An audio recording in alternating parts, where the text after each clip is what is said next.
prière. Nous devons prier. Nous devons prier. Peuple de Dieu, la prière n'échoue jamais, alors au grand jamais. La prière paye toujours. Nous devons aussi être obéissants. Nous devons être obéissants, attentifs à la voix du Seigneur. Être sensibles à la voix du Seigneur. Amen. Alors, je vais continuer en disant ceci. Si nous sommes sincères, nous pouvons dire que plusieurs se sont refroidis. L'iniquité s'accroît, et c'est ce qu'on voit avec cette pandémie et tout. Plusieurs se sont refroidis. Plusieurs sont repartis dans les mêmes péchés, les péchés qu'ils avaient abandonnés autrefois. Ils sont repartis sur ça. N'est-ce pas? Nous sommes, n'est-ce pas, exposés aux écrans et toutes ces choses. La tentation n'est pas loin. Le péché n'est pas loin. Surtout les images impures et toutes ces choses. C'est pas loin. C'est au bout de doigts.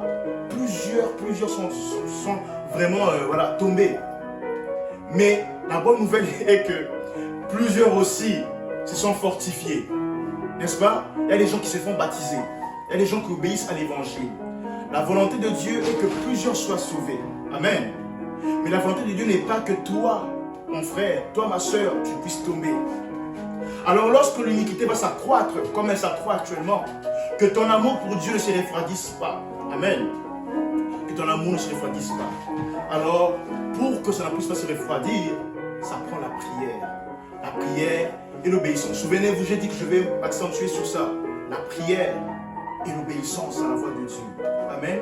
Je voudrais finir en prenant le livre de Actes des Apôtres, le chapitre 14, le verset 22. Acte 14, 22. Ça, c'est Paul qui est en train d'exhorter les frères. En disant, fortifiant l'esprit des disciples, exhortant à persévérer dans la foi, et disant que c'est par beaucoup de tribulations qu'il nous faut entrer dans le royaume de Dieu. Oui, peut-être tu vas dire, frère Valérie, moi j'aime Dieu, moi je prie, je m'accroche à Dieu, j'évite les péchés et toutes ces choses, mais je suis tenté comme pas possible, je n'arrive plus, parfois même je succombe. C'est par plusieurs tribulations que nous devons entrer dans le royaume de Dieu. Si tu es combattu, c'est un bon signe.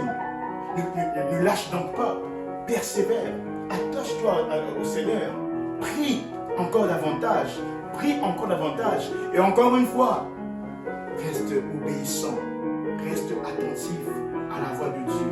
Amen. Donc, restons forts en ce temps difficile. Nous devons tenir ferme, nous devons persévérer jusqu'à la fin. Amen. Merci Seigneur Jésus pour ton amour, ta grâce et ta fidélité. Nous allons y arriver. Amen. Adorons le Seigneur.